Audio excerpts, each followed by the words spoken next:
कितना number property था? Tangent to electric field lines give the net electric field. अच्छा, two lines never intersect बोल दिया था क्या? Never forms a closed loop, never forms a closed loop भी बोल दिया था। Are you sure? Are you sure? पक्का ना? अच्छा, नॉन कंजर्वेटिव फील्ड्स का बात बोला था, about induced electric field. Have I told that? ये भी बोल दिया था क्या कि time depending magnetic field produces electric fields and that will from closed loop, right? शुरू करते हैं नेक्स्ट प्रॉपर्टी। हाँ, next property of electric field lines, यहाँ पे लिखो, दे कॉन्ट्रैक्ट लॉन्गिट्यूडनली, या फिर लॉन्गिट्यूडनली मतलब तुम समझ लो कि ये लेंथ वाइज, ठीक है?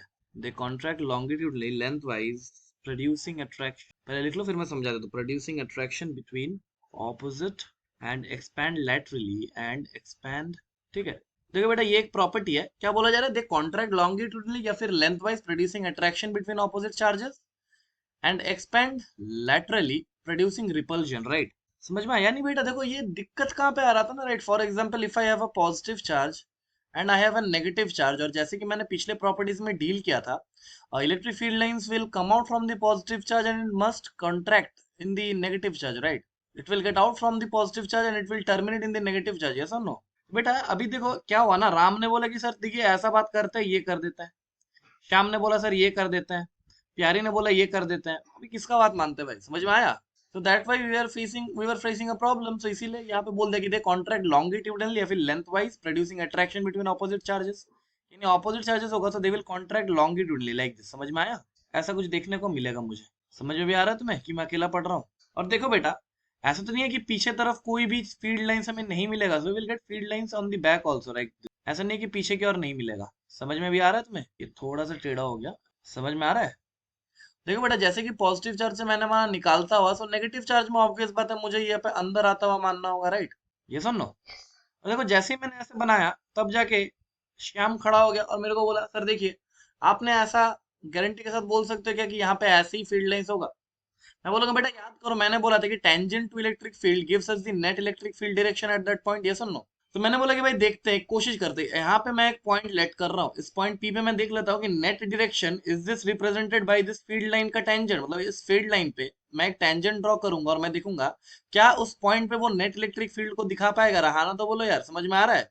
तो मैंने टेंजेंट ड्रॉ किया और मैंने बोला भाई देखो जो भी है, this must be my E net, yes और नो? अभी देखते हैं इंट्यूशन से क्या ये सही है और गलत है। तुम बोलोगे सर देखिए, पॉजिटिव का वजह से इधर की ओर धक्का लगा होगा, है ना? और नेगेटिव का वजह से एक अट्रैक्शन लगा होगा, ऐसे, यस और नो? सर नेट के इनके बीच से निकलना चाहिए, रहा ये नेट बीच से निकल रहा है, यस और no? That's why we are confirm that field lines must look like this. समझ में आ रहा है? यहाँ हम लोगों ने प्रूफ कर लिया यार, देखो भाई ऐसा ही दिखेगा। बोलो बात समझ में आ रहा है? और ये हमने कौन सा केस डिस्कस किया भाई? दिस इज द अट्रैक्शन वाला केस। समझ में भी आ रहा है तुम्हें? अच्छा, रिपल्जन वाला क्या बोला है? देखो, they expand laterally producing repulsion, है ना?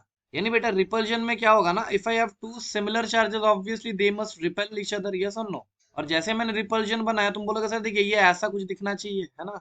समझ में भी आ रहा है तुम्हें? ये बेटा प्रॉपर्टीज है, थोड़ा तुमको याद रखना भी पड़ेगा, और कुछ उपाय भी तो नहीं है। बोलो बात समझ में आ रहा है? ऐसा कुछ दिखेगा हमें, बिखरे हुए बाल जैसा। समझ में आ रहा है? ऑब्वियस बात, इफ दे आर रिपेलिंग, मान लो दो चार्ज्ड हेयर्स, मतलब दो आदमी है जिनका हेयर को मैंने चार्ज कर दिया, if they are charged with the same polarity, so ऐसा ही कुछ दिखता ना? So it's like that. तो this is the case of repulsion. बात समझ में आ रहा है? बेटा अगर मैं तो नेगेटिव चार्जेस बनाता ना, so I would have done the same thing, लेकिन मैं क्या करता, बस एरो का डायरेक्शन चेंज करता। बिकॉज नेगेटिव चार्ज में फील्ड टर्मिनेट होना चाहिए, ओरिजिनेट नहीं करना चाहिए भाई। बोलो बात समझ में आ रहा है? क्या जे वाला प्रॉपर्टी क्लियर हुआ? पक्का? फिर लिखो the number of field lines in a area, या फिर ऐसे लिखो, electric field line density, electric field line density gives us the idea gives us the idea that gives us the idea of intensity at that point, gives us the idea of electric field intensity EFI at that point। बोलो बात समझ में आया? ये तो ऐसे statement लिखा है, इसका मतलब क्या है? इसका मतलब कुछ ऐसा है भाई कि मान लो I have a certain region and in that region electric field lines are like this. बात समझ में आ रहा है? ऐसा है। And I am naming two points, एक पॉइंट मैंने नेम किया A and another point I have named as B. बोलो बात समझ में आया? Now if I talk about electric field intensity, तुम बोलोगे सर देखिए जहां पे इलेक्ट्रिक फील्ड लाइन का डेंसिटी ज्यादा होगा, जहां पे फील्ड लाइन का डेंसिटी ज्यादा होगा, वहां पे इलेक्ट्रिक फील्ड इंटेंसिटी ज्यादा होगा। बोलो बात समझ में आया? तो बेटा यहाँ पर मैं क्या बोलूंगा, क्या मेरा E A must be greater than E B? बेटा देखो ना, इस पोजीशन पे डेंसिटी ज्यादा है ना इलेक्ट्रिक फील्ड लाइंस का, और इस पोजीशन पे देखो डेंसिटी थोड़ा सा कम है, यस और no? That's why A must be greater than E B, yes और नो? ना अभी अगर मेरे से कोई पूछता है कि सर देखिए, अगर मैं यूनिफॉर्म इलेक्ट्रिक फील्ड को डिनोट करना चाहूँ, मैं बोलूंगा बेटा बड़ा डील नहीं है, just make equal spacing electric field lines. बोलो बात समझ में आया? Just make equal spacing electric field lines, so these are equal spacing, right? ये कैसा बना? Equal spacing. कुछ भी समझ में नहीं आ रहा है सर, ऐसा है क्या? इन दैट केस मैं क्या बोलूंगा, मेरा जो भी इलेक्ट्रिक फील्ड इंटेंसिटी है, या फिर अगर मैं इस पॉइंट को ए नेमिंग करूँ एंड इस पॉइंट को बी नेमिंग करूँ, तो मैं बोलूंगा जो भी मेरा इलेक्ट्रिक फील्ड इंटेंसिटी ए पे है, जे वाला ही मेरा बी में हो जाएगा। रहाना तो बोल दो यार। समझ में आया? So this gives us the idea about the electric field intensity about that point. बोलो बात समझ में आ रहा है? ठीक है, अभी देखो बेटा, अभी तक मैंने पोटेंशियल वगैरह डिफाइन नहीं किया है, लेकिन बेटा एक पॉइंट लिख लो, बाद में जाके तुमको ये समझ में आ जाएगा। बोलो बात समझ में आया? तुम समझो ऐसे इस पॉइंट को कि in the direction of electric field, in the direction of electric field lines potential decreases, potential decreases. बात समझ में आया? ये तो बेटा मैंने स्टेटमेंट बताया, फिर समझ लेंगे, ठीक है? इसका मतलब क्या बेटा, मान लो मेरा एक रीजन है ऑफ इलेक्ट्रिक फील्ड, ठीक है, I have a region of electric field, कुछ ऐसा मान, this is the region of electric field. और बेटा पोटेंशियल को अपन लोग वी से डिनोट करते हैं, क्या होता है, क्यों होता है, ये सब हम लोग सब डिस्कस करेंगे थोड़ा देर बाद, ठीक है? तो मैंने एक पॉइंट लिया ए और एक पॉइंट लिया बी, सो मैं बोलूंगा क्या इलेक्ट्रिक फील्ड का डायरेक्शन इधर है, यानी मैं ऐसे जा रहा हूँ इलेक्ट्रिक फील्ड के, तो जैसे मैं ए से लेकर बी जाऊंगा, मेरा पोटेंशियल क्या होना चाहिए, डिक्रीज होना चाहिए। अरे आना तो बोलो यार। यानी मेरा किसका पोटेंशियल ज्यादा होना चाहिए, ए का कि बी का? बहुत बढ़िया। सो ये V A must be greater than V B. बोलो बात समझ में आ रहा है? ये मेरे को इन्फॉर्मेशन देता है। वन मोर इन्फॉर्मेशन इसी के बीच में बोलो, it also gives us an idea, it also gives us an idea of equipotential surfaces, of equipotential surfaces। बेटा क्या होता है, मैंने फिर से बोल रहा हूँ, ये बाद में अपन लोग डिस्कस करेंगे, वो भी प्रॉपर्टीज लिख लो। समझ में भी आ रहा है?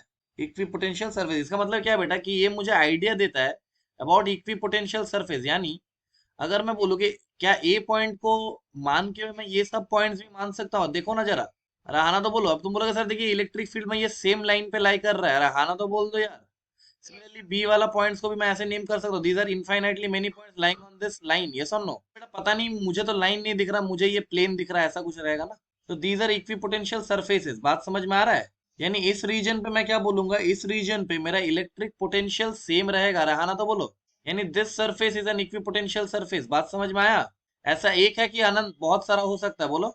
बहुत सारा बेटा, यहाँ पर भी तो मैं बना सकता हूँ, देखो जरा, यहाँ पर भी बना सकता हूँ, ऐसा ना? समझ में आ रहा है? So it also gives us an idea about equipotential surfaces. कैसा होता है ये मैं लिख देता हूँ, विल बी डिस्कस्ड लेटर, ठीक है? बस ऐसा समझ लो। तो क्या याद रखना है यहाँ से? यहाँ से बस ये याद रखना है भाई कि in the direction of electric field lines potential decreases. रहा ना तो बोलो यार। और it also gives us an idea of equipotential surfaces, यानी यहाँ पे बहुत सारा ऐसा पॉइंट्स रहेगा ना जो सेम पोटेंशियल में रहेगा, राइट? बस इतना याद रखना। बोलो याद रहेगा?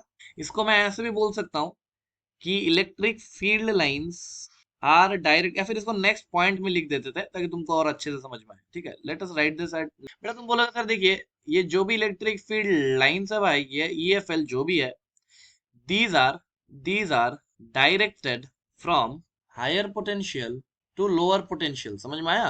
इसका मतलब क्या है सर? मैं बोलूंगा देखो भाई, पोटेंशियल अभी हम लोग को पता नहीं है, बस ये याद रखो कि ये एक ऐसा वस्तु होता है जिसे हम लोग वी से डिनोट करते हैं। ये वी हो गया और ये वी बी हो गया। बोलो बात समझ में आया? और मैंने बोल दिया कि V A is greater than V B, यानी कौन हायर पोटेंशियल पे है, ए की बी? तो इलेक्ट्रिक फील्ड लाइंस जो भी डायरेक्शन लेगा अपना, वो हायर पोटेंशियल से लोअर पोटेंशियल को जाएगा। ऐसे बात समझ में आ रहा है? So this is the property, electric field lines are always directed from higher potential to lower potential. का याद रहेगा भाई? ठीक है। अभी लिखो बेटा, कंडक्टर्स भी अपन लोग बहुत अच्छे से पीएचडी करेंगे कंडक्टर्स के ऊपर, लेकिन बेटा इलेक्ट्रिक फील्ड लाइंस का थोड़ा बहुत प्रॉपर्टीज तुमको यहाँ पर भी पता होना चाहिए। बोलो बात समझ में आ रहा है? ऐसे लिखो कि इनसाइड अ कंडक्टर, बेटा यार सब कुछ डील करेंगे हम लोग, ऐसे डरो मत, ठीक है? सब कुछ डील करेंगे। अभी प्रॉपर्टीज में क्या होगा ना, बाद में जब पूरा चैप्टर हो जाता है, तब तुम्हारे पास ये प्रॉपर्टीज एक जगह पे लिखा हुआ मिलेगा, जो कि तुमको रिवाइज करने में इजी होगा। बोलो बात समझ में आ रहा है? That's why I am writing all those things here, ठीक है? लिखो inside a conductor, inside a conductor, bracket में लिख लेना, where electric field is zero, electric field is zero, there will be no field lines, there will be no field lines. बेटा देखो, ये conductor का बात मैंने नहीं किया, ये बेटा बहुत ही सिंपल सा बात है। मान लो एक ऐसा रीजन है जहां पे इलेक्ट्रिक फील्ड है ही नहीं, तो जहां पे इलेक्ट्रिक फील्ड नहीं होगा, कोई फील्ड लाइंस भी नहीं होगा। बोलो बात समझ में आ रहा है? तो देसी भाषा में हम लोग इसको क्या बोल सकते हैं, देसी भाषा में हम लोग बोल सकते हैं, where there is no electric field, where there is no electric field, there will be no field lines. रहाना तो बोलो। अरे अगर भैंस नहीं है तो ऑब्वियस बात है कि उसको चराने वाला भी नहीं होगा, है ना? There will be no electric field lines. बात समझ में आया? और बेटा ये बेसिकली कंडक्टर में होता है, क्योंकि इनसाइड अ कंडक्टर हम लोग बाद में पढ़ेंगे कि इलेक्ट्रिक फील्ड जीरो होता है। समझ में आ रहा है? तो वहां पे क्या होता है ना, there will be no field lines inside a conductor. समझ में आ गया? इसको थोड़ा समझने का कोशिश करता है, लेकिन जैसे ही मैं इसको समझाने जाऊंगा मुझे थोड़ा बहुत तुमको आइडिया देना होगा। कंडक्टर्स एंड इंसुलेटर्स, बोलो बात समझ में आ रहा है? कंडक्टर्स एंड इंसुलेटर्स, बेटा इसका बेसिक डिफरेंस क्या है तुम बोल पाओगे? केमिस्ट्री में बहुत बार पढ़ा होगा, राइट? कंडक्टर्स के पास क्या रहता है बेटा? बहुत बढ़िया, इनके पास फ्री इलेक्ट्रॉन्स रहता है, और इंसुलेटर्स के पास नो फ्री इलेक्ट्रॉन्स, है ना? अभी ध्यान से सुनना, ऐसा क्यों है कि सर कंडक्टर के अंदर इलेक्ट्रिक फील्ड जीरो क्यों होना चाहिए? मैं बोलूंगा देखो बेटा, बहुत ही सिंपल लॉजिक है। जितना सिंपल तुम सोच सकते हो उससे भी बहुत ज्यादा सिंपल। तो तुम बोलोगे सर आप सिंपल तो बोल रहे हो लेकिन लॉजिक बताओ। मैं बोलूंगा देखो, क्या ये कंडक्टर है? रहा ना तो बोलो। और कंडक्टर के अंदर क्या इलेक्ट्रॉन्स रहेगा जो कि फ्री टू मूव रहेगा? रहा ना तो बोलो यार। तो बेटा मान लेते एक टाइम के लिए कि अंदर में इलेक्ट्रिक फील्ड है, अंदर में इलेक्ट्रिक फील्ड है ऐसे डायरेक्शन में। बात समझ में आया? तो अगर ऐसा डायरेक्शन में इलेक्ट्रिक फील्ड है, तो क्या इस इलेक्ट्रॉन के ऊपर एक फोर्स लग जाएगा इधर की ओर? That will be Q into E. रहा ना तो बोलो। तो क्या होगा बेटा, इलेक्ट्रॉन्स मूव कर जाएगा, इलेक्ट्रॉन्स मूव कर जाएगा। रहा ना तो बोलो। लेकिन बेटा हम लोग क्या पढ़ रहे हैं? We are talking about electrostatics, है ना? We are talking about electrostatics. So this will violate the electrostatic condition. अरे हाँ ना तो बोलो। अरे इलेक्ट्रोस्टैटिक कंडीशन मतलब क्या है बेटा, कि ये इलेक्ट्रॉन्स मूव नहीं करना चाहिए, they must be at rest. लेकिन अगर अंदर में इलेक्ट्रिक फील्ड में बना रहा हूँ भाई, तो इलेक्ट्रॉन्स मूव कर जाएगा ना, ड्यू टू द फोर्स। यार बोलते ही नहीं हो कुछ। सो इसीलिए ये इलेक्ट्रोस्टैटिक कंडीशन को वायलेट कर देगा, इसीलिए कंडक्टर के अंदर कोई भी इलेक्ट्रिक फील्ड नहीं रहेगा। याद रहेगा आज से बाद। लेकिन सर इंसुलेटर में ऐसा क्यों नहीं है? मैं बोलूंगा देख भाई, इंसुलेटर में अंदर में कोई भी फ्री इलेक्ट्रॉन्स नहीं है। समझ में आया? No free electrons. तो बेटा इलेक्ट्रिक फील्ड रहा भी तो मुझे क्या लेना देना? रहा ना तो बोलो यार। रहा ना तो बोलो, क्योंकि अंदर में कोई चार्जेस है ही नहीं जो मूव कर सकता है। अगर मूव कर सकता तो वो कंडक्टर बन जाता ना भाई। तो दिस इज द लॉजिक कि क्यों कंडक्टर के अंदर इलेक्ट्रिक फील्ड जीरो लिखते हैं। बात समझ में आ रहा है? लेकिन आज के बाद मुझे कभी भी कंडक्टर बनाना होगा तो मैं कंडक्टर ऐसे बनाऊंगा, और अंदर में मैं क्या बोलूंगा? Electric field will be zero, EF will be zero. किसके लिए बेटा? कंडक्टर्स के लिए। समझ में आया? तो तुमने नोट डाउन कर लिया? ठीक है, नेक्स्ट देखो। ये भी एक पॉइंट है बेटा, याद रख लेना। लिखो ऐसे कि if charge is given to any isolated conductor, if charge is given to any isolated conductor, to any isolated conductor, then this charge will reside at the surface। इसका मतलब क्या है सर? मैं बोलूंगा देखो भाई, अगर तुम्हारे पास एक कंडक्टर है, अगर तुम्हारे पास एक कंडक्टर है ऐसे, बात समझ में आ रहा है? और तुमने क्या किया भाई, तुमने इस पर चार्जेस दिया, तुमने इस पर चार्जेस दिया। तो बेटा इसके पास दो ऑप्शन है, राइट? एक तो ये चार्जेस केवल और केवल अपना सरफेस पे रह जाए, बोलो बात समझ में आ रहा है? या फिर तुम मान के चलो अंदर में रहे, रहा तो बोलो। या फिर तुम चलो अंदर में भी रहे, रहा तो बोलो यार, बोलते ही नहीं हो कुछ। लेकिन बेटा मेरा लॉजिक क्या कह रहा है? मेरा लॉजिक कह रहा है कि अंदर में कोई भी चार्जेस प्रेजेंट नहीं होना चाहिए इन अ कंडक्टर। अंदर में कोई भी charges must not be present. समझ में आया? ऐसा क्यों बोल पाओगे? ऐसा क्यों बोल पाओगे? बहुत बढ़िया, वेरी गुड बेटा। यहाँ पे क्या होगा, हम लोगों ने पहले ही पढ़ा कि कंडक्टर के अंदर क्या होना चाहिए? इलेक्ट्रिक फील्ड जीरो होना चाहिए, है ना? एक टाइम के लिए मान लेते हैं कि इसके पास कोई भी एक चार्ज रह जाए अंदर Q1, तो क्या ये अपनी वजह से एक इलेक्ट्रिक फील्ड ऐसे प्रोड्यूस कर देगा? और बेटा अंदर में इलेक्ट्रिक फील्ड प्रोड्यूस होगा तो क्या प्रॉब्लम? ये तो अपन लोग पहले ही देख चुके हैं, राइट? कि चार्जेस जो भी इलेक्ट्रॉन से फ्री टू मूव था वो मूव कर जाएगा, है ना? सो दिस इज पॉसिबल और not possible? This is not possible. अगर ये पॉसिबल नहीं है, अगर ये पॉसिबल नहीं है, तो बेटा आज के बाद अगर मुझे कंडक्टर में चार्जेस देने को बोले तो मैं कहाँ पे दूंगा? केवल और केवल। अरे बोलो यार, अगर मुझे कभी कंडक्टर पे चार्जेस देना बोलो, तो it will reside on the outer surface only. बात समझ में आ रहा है? सो आज के बाद अगर चार्जेस मैं देता हूँ कंडक्टर को, तो वो कहाँ पे लाई करेगा? आउटर सरफेस पे। बेटा कंडक्टर्स बाद में अपन लोग बहुत अच्छे से पढ़ेंगे, लेकिन बेटा ये सब बेसिक ज्ञान तुम्हें आना चाहिए। बोलो बात समझ में आ रहा है? ओके, नेक्स्ट पॉइंट देखो इसी के अंदर, बहुत ही इंपॉर्टेंट पॉइंट, कि लिखो इलेक्ट्रिक फील्ड लाइंस स्टार्ट और end normally from the surface of conductor, from the surface of conductor. इसका मतलब क्या है बेटा? देखो बहुत ही सिंपल सा लॉजिक है। मान लो मेरे पास एक कंडक्टर है, आर्बिट्री कंडक्टर बनाता है भाई। तुम बोलोगे सर आर्बिट्री का बोलो, कोई भी रैंडम शेप का कंडक्टर, ये मान लो, ठीक है? अच्छा बेटा इस पर अगर मैं चार्जेस दूंगा तो ऑब्वियसली ये सरफेस पे ही लाई करेगा, रहा ना तो बोलो। चलो एक कंडक्टर मैंने बनाया जिसको मैंने पॉजिटिवली चार्ज किया, और एक कंडक्टर बना लेते हैं भाई जिसको नेगेटिवली चार्ज कर देंगे। बात समझ में आ रहा है? थोड़ा थोड़ा की पूरा भाई आ रहा है ना? ओके। बोला सर देखिए, अगर मेरे पास एक आइसोलेटेड कंडक्टर है तो इसका electric field lines will start और end normally from the surface of conductor. यानी मेरा जो भी इलेक्ट्रिक फील्ड इस सरफेस से निकलेगा, निकलना ही चाहिए क्योंकि प्लस है, वो परपेंडिकुलर होगा सरफेस के, है ना? ये समझ में आया?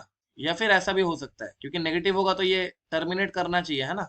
समझ में आ रहा है तुम्हें? अभी तुम बोलोगे सर देखिए ऐसा क्यों, आपका बात माने ही क्यों, अरे हाँ ना तो बोलो। अरे बेटा मैं जो भी बोलूं मानना जरूरी है क्या? नहीं ना। तो सर आप मुझे लॉजिक दीजिए सर कि ऐसा क्यों होता है। आप बोले हो तो मान लिया, लेकिन लॉजिक भी दीजिए। क्या तुम बोल पाओगे कि ऐसा क्यों हो रहा है? Why only perpendicular to the surface? बोल पाओगे क्या? देखो बेटा बहुत ही सिंपल सा लॉजिक है। मान लो ये कंडक्टर है, तो इसका सरफेस पे कोई ना कोई इलेक्ट्रॉन तो रहेगा, रहा ना तो बोलो। ओके अभी तुम सुनना ध्यान से। मैंने बोला कि एक टाइम के लिए मान लेते हैं ये इलेक्ट्रिक फील्ड जो भी है, ये इलेक्ट्रिक फील्ड लाइंस है ना, these electric fields are not perpendicular to each other, अरे मतलब sorry perpendicular to each other नहीं, these electric fields are not perpendicular to the surface. सो मुझे कुछ ई नेट ऐसा मिला, अरे हाँ ना तो बोलो। ध्यान से सुनना। अभी देखो इस ई नेट का मैं दो कंपोनेंट कर सकता हूँ। एक इधर की ओर जिसे मैंने बोला ई पैरेलल, और एक इधर की ओर जिसे मैंने बोला ई परपेंडिकुलर। ध्यान से सुनना। क्या समझ में आ रहा है? अभी तुम सुनना, अगर ये ई पैरेलल है तो क्या ये इलेक्ट्रॉन्स को मूव करा देगा? So it will move the electrons. अरे हाँ ना तो बोलो। तुम बोलोगे सर ये परपेंडिकुलर कंपोनेंट मूव नहीं करा पाएगा। मैं बोलूंगा बिल्कुल नहीं बेटा, गारंटी लगा लो नहीं करा पाएगा। अरे कंडक्टर को छोड़ के थोड़ी भाग जाएगा। अरे हाँ ना तो बोलो यार। So it will not be able to move the electron, this perpendicular component. लेकिन क्या पैरेलल कंपोनेंट इलेक्ट्रॉन को मूव कर देगा? और बेटा अगर मूव करा देता है तो क्या हो जाएगा? Violate, our electrostatic condition will get violated, right? Electrostatic नहीं रहेगा ये भाई। समझ में आ रहा है? याद रहेगा कि भूल जाओगे भाई? याद रहेंगे ना? तो बेटा this was all about electric field lines. बेटा याद करो हम लोगों ने इलेक्ट्रिक फील्ड इंटेंसिटी भी कैलकुलेट करना सीख गया था, राइट? अरे कुछ कुछ चीजें मैंने सिखाया था, भूल गया कि याद है? यार कभी तो हाँ ना बोलो यार। I taught you some electric field निकालना। समझ में आ रहा है? अभी देखो और भी इलेक्ट्रिक फील्ड निकालना हम लोग सीखेंगे, जो कि इंपॉर्टेंट तो है। समझ में आ रहा है तुम्हें? कुछ बोल ही नहीं रहे हो। लेकिन बेटा उसके लिए हम लोग एक टर्म को पढ़ेंगे अभी, जो कि इलेक्ट्रिक फ्लक्स फ्लक्स कहेंगे हम लोग। समझ में आ रहा है? तो दिस इज दी इलेक्ट्रोस्टैटिक्स। थोड़ा बहुत हम लोग बहुत हद तक कर चुके हैं। बेटा अभी हम लोग एक क्वांटिटी पढ़ेंगे, दैट इज फ्लक्स। समझ में आया? हम लोगों ने बहुत कुछ किया, राइट? इलेक्ट्रिक फील्ड होता क्या है, पॉइंट चार्ज का वजह से क्यों होता है, रॉड आ गया तो क्या होगा, रिंग आ गया तो क्या होगा, डिस्क आ गया तो क्या होगा, बहुत कुछ कर चुका है, राइट? है ना? फिर हम लोगों ने फील्ड लाइंस देखा, फिर हम लोगों ने ग्राफ्स देखा, वगैरह वगैरह। We have done many things. Now will learn about flux, what exactly is flux. लेकिन बिफोर फ्लक्स तुम्हें एक चीज पता होना चाहिए, that is area vector. That is area vector. क्या तुम्हें आता है एरिया वेक्टर? आता है ना? देखो बेटा बचपन में हम लोगों को क्या है ना, हम लोगों को बोला गया था कि area is a scalar quantity, right? लेकिन जैसे ही तुम बड़े हो जाते हो तुमको ये बात पता लग जाता है कि सर देखिए ये एरिया जो भी है ये वेक्टर क्वांटिटी है। क्या है? वेक्टर क्वांटिटी है। तो देखो सर अगर ये वाला मेरा एक सरफेस है, दिस इज अ सरफेस, समझ में आ रहा है? ये एक सरफेस है, तो सर ये एरिया होगा कुछ इसका, रहा ना तो बोलो।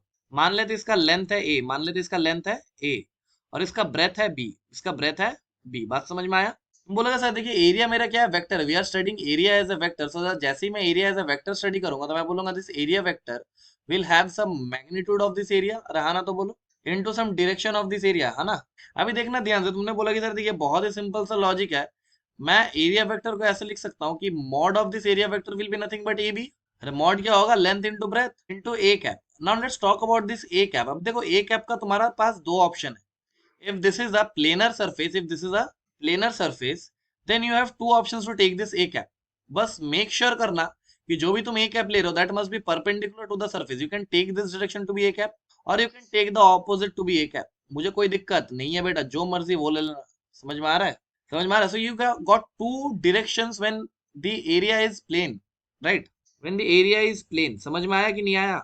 सो प्लेनर सरफेस के लिए हैव टू ऑप्शंस। एरिया को तुम आइदर सरफेस के इधर मान सकते हो या फिर इधर मान सकते हो। लेकिन बेटा एक चीज का ध्यान रखना बहुत जरूरी है कि it must be parallel to the surface, right? Sorry perpendicular to the surface. क्या बात याद रहेगा? अरे आना तो बोलो यार। सो मैं बोलूंगा ये जो भी मेरा ए कैप है, this is nothing but unit vector perpendicular to area, है ना? या फिर परपेंडिकुलर टू प्लेन कर लो, मुझे उससे कोई लेना देना नहीं है। बात समझ में आ रहा है कि नहीं आ रहा है? पक्का समझ में आ रहा है? अभी देखो बेटा ये तो हो गया प्लेनर सरफेस के लिए। ये कैसा हो गया? प्लेनर सरफेस के लिए। और जैसे ही मैंने ये बात किया तो फिर और एक प्यारी क्या हुआ ना, प्यारी मेरे से पूछ लेगी सर देखिए ऐसा बात है, आप प्लेनर सरफेस का बात कर रहे हो, मैं आपसे 3D में पूछा, आज तो हार मना के ही छोड़ेंगे सर को। सर को आज हार मनाएंगे ही। सर प्लेनर सरफेस आपने बोल दिया तो सर 3D सरफेसेस का भी आप बोलो। 3D समझ में आ रहा है ना तुम्हें? ये 2D में दिख रहा है, पता नहीं क्यों मुझे ये स्फीयर दिख रहा है। This is a sphere. बात समझ में आया? अभी प्यारी ने ठान लिया कि मेरे को नीचा दिखा के ही छोड़ेगा, तो प्यारी ने बोला कि सर देखिए अगर ये एक स्फीयर है तो आई कैन टेक दिस छोटा सा सरफेस जिसे मैं डीए बोल दूं, रहा ना तो बोलो। अब देखिए सर डीए के लिए भी मैं एरिया वेक्टर अगर मैं डिफाइन करना चाहूँ, so I have one area vector, this one A cap, right? And another one opposite to this, right? This is also A cap. तो सर कौन सा सही है? मैं बोलूंगा देखो बेटा, for 3D surfaces take area vector, if we take A cap as outward normal. समझ में आया? यानी कौन सा वाला सही है भाई? जे वाला सही है, राइट, बिकॉज ये आउटवर्ड नॉर्मल है, right. So this is the correct direction, this is the correct direction. बात समझ में आ रहा है तुमको? तो बेटा कभी भी 3D सरफेस दिखेगा, so I don't have my lenience to take any direction as area vector. समझ में आया? लेकिन बेटा 2D में मेरे पास ये लीनियंसी है कि मैं कोई भी सरफेस से मान सकता हूँ। यार तुम्हें समझ ही नहीं आ रहा है कुछ? I can take both of the side, बस ये बात होना चाहिए कि दोनों must be perpendicular to the surface, right. लेकिन बेटा 3D में I don't have that leniency, मुझे लेना होगा तो मुझे आउटवर्ड नॉर्मल ही लेना होगा। यार समझ में भी आ रहा है तुम्हें? अभी देखो बेटा, ये this was the basic about area vector, बाद में हम लोग और अच्छे से इसको सीखेंगे। लेकिन बेटा इससे पहले मुझे तुमको एक चीज सिखाना है, दैट इज फ्लक्स। मुझे तो बस ये थोड़ा सा डिस्कशन करना था अबाउट एरिया वेक्टर, समझ में आया? बस याद रखना कि 2D सर्फेसेस के लिए हम लोग क्या करेंगे, 2D सर्फेस के लिए हम लोग वी हैव द लीनियंसी, मैं कोई भी डायरेक्शन को ले सकता हूँ, या तो मैं जे वाला ले लूँ या फिर मैं जे वाला ले लूँ। बात समझ में आया? लेकिन 3D के लिए मुझे वो लीनियंसी नहीं है, I have to take the outward normal only. बात समझ में आ रहा है? अभी देखो बेटा, फ्लक्स समझने से पहले हम लोग एक स्टोरी समझते हैं, and the story is Rooh Afza की कहानी। यू नो रूह अफ़ज़ा, ये शरबत जैसा होता है, right. Before I talk about flux, तुमको थोड़ा बहुत मैं रूह अफ़ज़ा की कहानी बोलना चाहूंगा। तो बेटा हुआ क्या ना, एक जगह में भंडारा लगा ऑफ रूह अफ़ज़ा। भंडारा मतलब समझते हो ना, फ्री में जो जितना मर्जी चाहे रूह अफ़ज़ा ले सकता है। समझ में आया बेटा? और उसने क्या किया, I am showing you some cases. एक जगह में रूह अफ़ज़ा ऐसे गिर रहा है, बात समझ में आ रहा है? एक जगह में रूह अफ़ज़ा ऐसे गिर रहा है, समझ में आ रहा है? और एक जगह में रूह अफ़ज़ा ऐसे गिर रहा है। अभी देखो बेटा, तुम्हारे पास क्या है ना, तुम्हारे पास एक कटोरी है। क्या बेटा? एक कटोरी है। कटोरी पता है ना? मैंने ये कटोरी तुमको दिया, पहले कटोरी को बना लेता है। I gave you this container, ठीक है।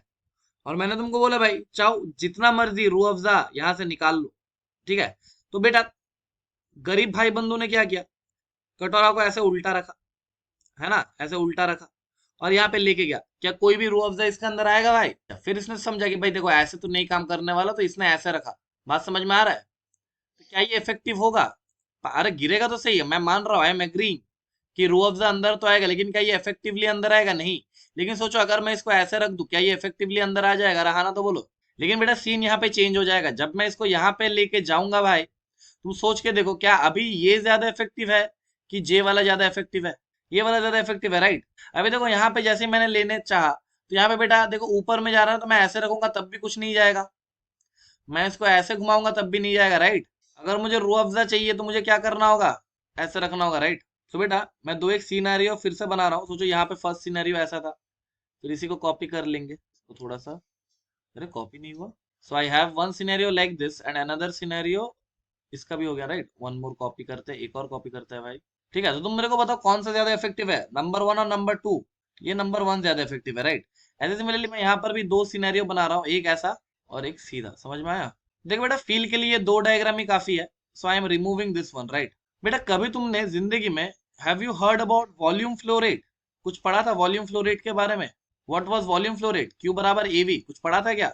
पढ़ा था, राइट। तो बेटा ये कुछ ऐसा ही है, ये कुछ ऐसा ही है। मान लो what you have studied in पुराना क्लासेस, छोटी classes, that was Q is equal to AV, right, है ना। लेकिन बेटा वही सोचो कि ये मैं वॉल्यूम फ्लो रेट कैलकुलेट करना चाहता हूँ। What is this Q? Q charge नहीं है बेटा, ये क्या है, वॉल्यूम फ्लो रेट। अरे हाँ ना, तो बोलो यार, कुछ बोलते ही नहीं हो। सर ये वी क्या है? वी कुछ नहीं है, वी वेलोसिटी है। क्या ये वेलोसिटी है? बेटा थोड़ा समझने का कोशिश करो। देखो बेटा अगर मैं यहाँ पे बात करूँ तो क्यू, मैं सोचता हूँ कि ये वेलोसिटी नीचे ऐसे वी से गिर रहा है, वी से ऐसे गिर रहा है, और ये भी ऐसे वी से गिर रहा है। बात समझ में आ रहा है? तो सोचो चलो ये जो सरफेस है, जे वाला सरफेस, इसका एरिया वेक्टर क्या ऐसा है? इसका एरिया वेक्टर कैसा होगा? ऐसा। अरे हाँ ना, तो बोलो। इसका भी एरिया वेक्टर ऐसा है, देखो, और इसका एरिया वेक्टर ऐसा है। समझ में आया? बेटा एक बात बोलो, when volume collected will be maximum. पहले ये वाला केस बोलो, जे वाला केस। ये वाला केस में मैं बोलूंगा in case number 1 volume will be maximum, ये सुन लो। और इन यहाँ पे मैं अगर बोलूँ ये नंबर 1 और ये नंबर 2, यहाँ पे कहाँ पे होगा बोलो? केस नंबर 2 पे। केस नंबर 2 पे मेरा क्या होगा बेटा? वॉल्यूम मैक्सिमम होगा, राइट। ये सुन लो। तो बेटा एक बात तो समझ में आ रहा है कि if my area vector is align with the velocity vector, right. अगर मेरा एरिया वेक्टर वेलोसिटी वेक्टर के साथ अलाइन कर रहा है, यानी 0 डिग्री बना रहा है, so my volume collected is maximum, right. और वहीं पे अगर मेरा एरिया वेक्टर कोई लाइन बना रहा है, कोई एंगल बना रहा है वेलोसिटी वेक्टर के साथ, तो मेरा उतना एफिशिएंसी नहीं है, राइट। सिमिलरली यहाँ पे देखो वेलोसिटी वेक्टर ऐसा है और एरिया वेक्टर ऐसा है, राइट। तो मेरे को बताओ इन that case it is more volume is maximum, right, यानी मैं एफिशिएंसी इज मैक्स। यस और नो? समझ में आया? और इस केस में देखो, जब कोई एंगल बना रहा है तो मेरा एफिशिएंसी उतना मैक्सिमम नहीं है, राइट? सो एक बात मैं तो बोल सकता हूँ कि अगर मुझे एफिशिएंसी मैक्सिमम चाहिए तो मुझे एरिया वेक्टर और वेलोसिटी वेक्टर को क्या करना होगा, सेम अलाइनमेंट में रखना होगा यार। कुछ आया समझ में?